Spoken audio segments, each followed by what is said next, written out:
On March 4th, 2011, the winner of the Muscle Meds Train with Kai contest got to spend several hours with the two-time Arnold Classic champion, Kai Greene, training, talking, and testing the limits of his endurance. 256-pound, 18-year-old Brandon Graham, high school track runner, varsity football player, and now a bodybuilder with 2 contests under his belt, finds himself being pushed harder than he has ever been when Kai, defying expectations once again, opts for a lightweight full-body workout instead of the heavy-duty training that Brandon is used to doing. What started out as a simple video shoot quickly becomes real as Brandon is forced to dig deep in order to keep up with his hero.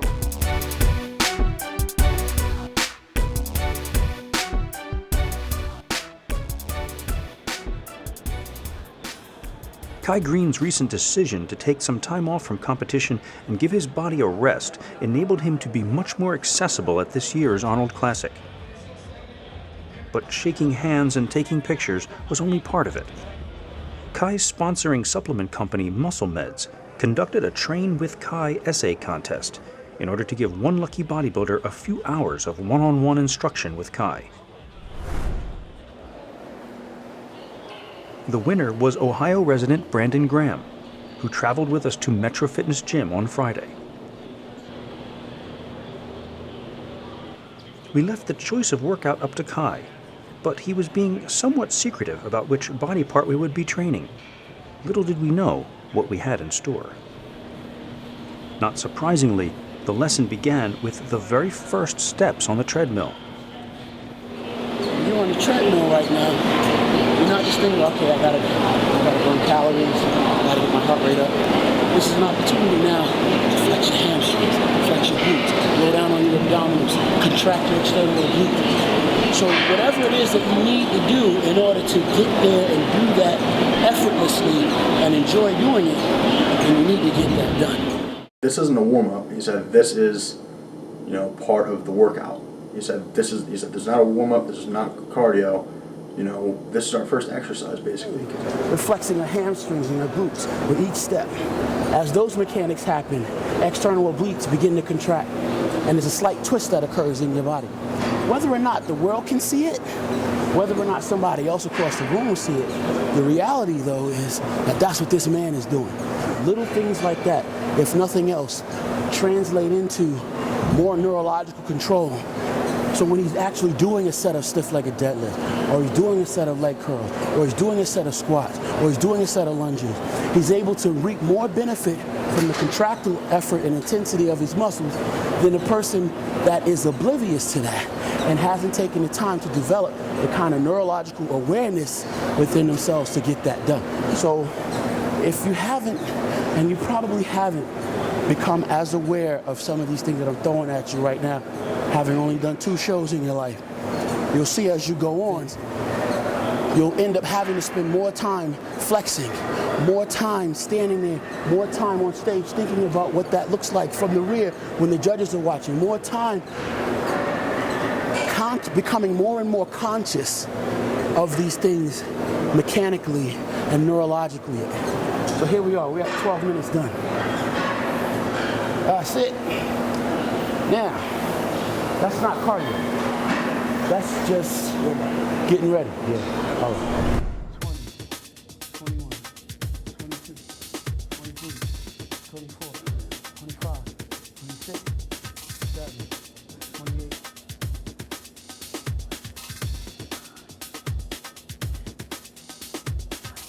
We're feeling here, we're looking for contractions on our external obliques. We're going to shorten the distance between our shoulder girdle and our hips by contracting these obliques. Make sense? Yeah. Okay, let's get it. How many reps? 20, 30. 30? Let's get it. 1, 2, 3, 4. Old school Arnold Schwarzenegger shot. Hand over head. 3/4 abdominal pull. Other side.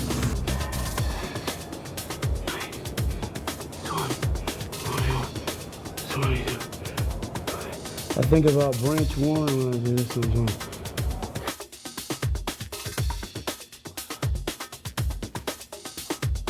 Straight out. Straight up, don't cheat. Let's go. Let's go. You a young man. Young man.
Now, you see how your back is bent here?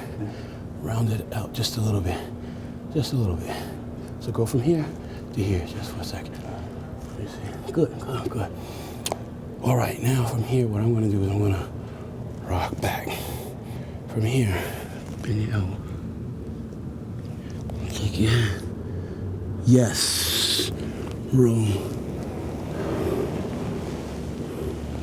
Good news. And up.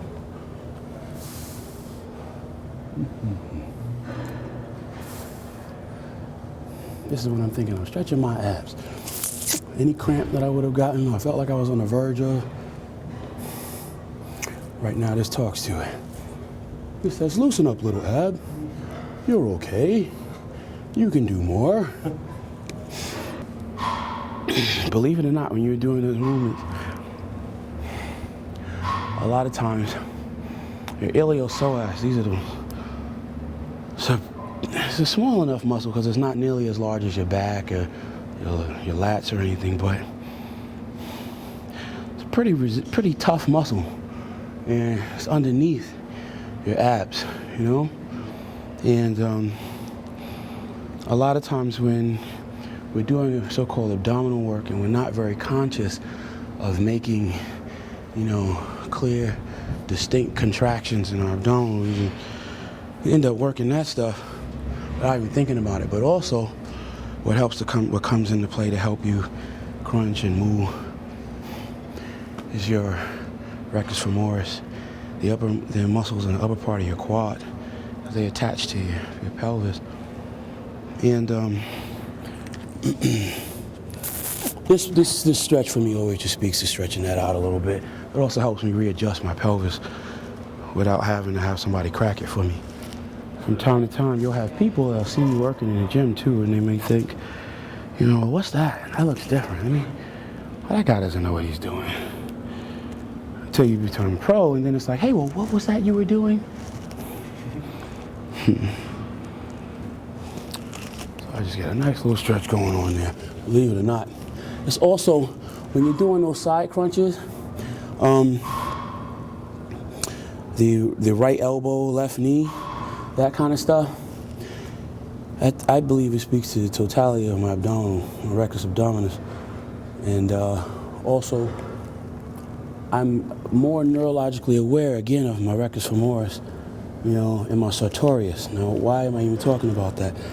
That speaks to the upper part of your frontal bicep, your front lat spread, from your pelvis, you know, to the mid portion of your thigh.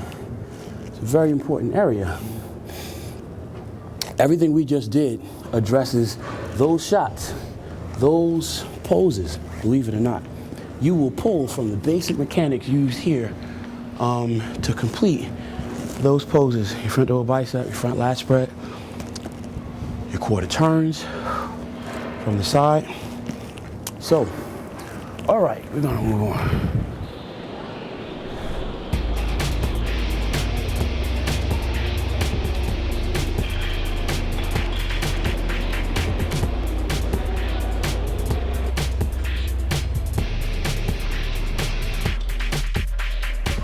Contracting my glutes out and making my glutes responsible for this movement. I'm not trying to do this. I'm actually trying to reach them, stretch them as much as I can by this limited length, by the amount of trying to bring my knees as close to each other as possible. Open them out. Squeeze. I almost want to be able to sit here in a squat with flexion, maximum flexion on my glute. 3, 5, 6. Try to sit forward, okay? Don't ever let your back sit back here. Don't worry about that. Sit forward. 6, good. Here. 7, let's go. 8, keep your mind here, let's go. 9, let's go. 10, come on. 11, come on. 16, 17, 18, 7, let's go.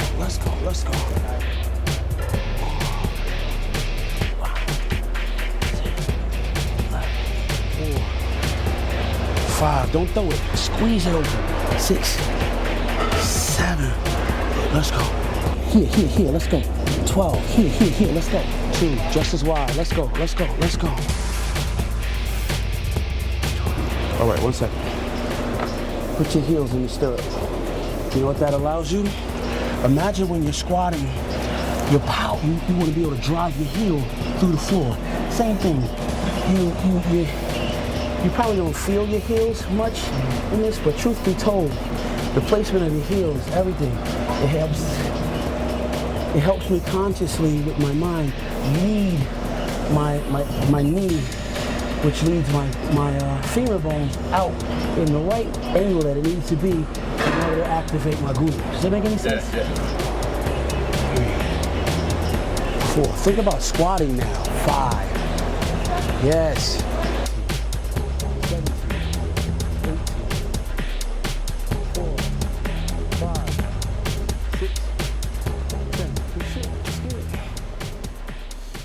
Coming up in part 2, Kai kicks it into high gear. Let's go.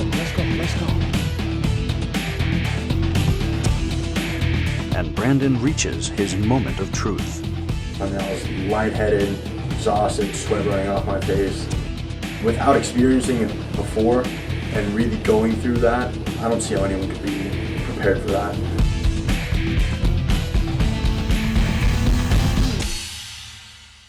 This Kai Greene instructional training series is brought to you by Muscle Meds.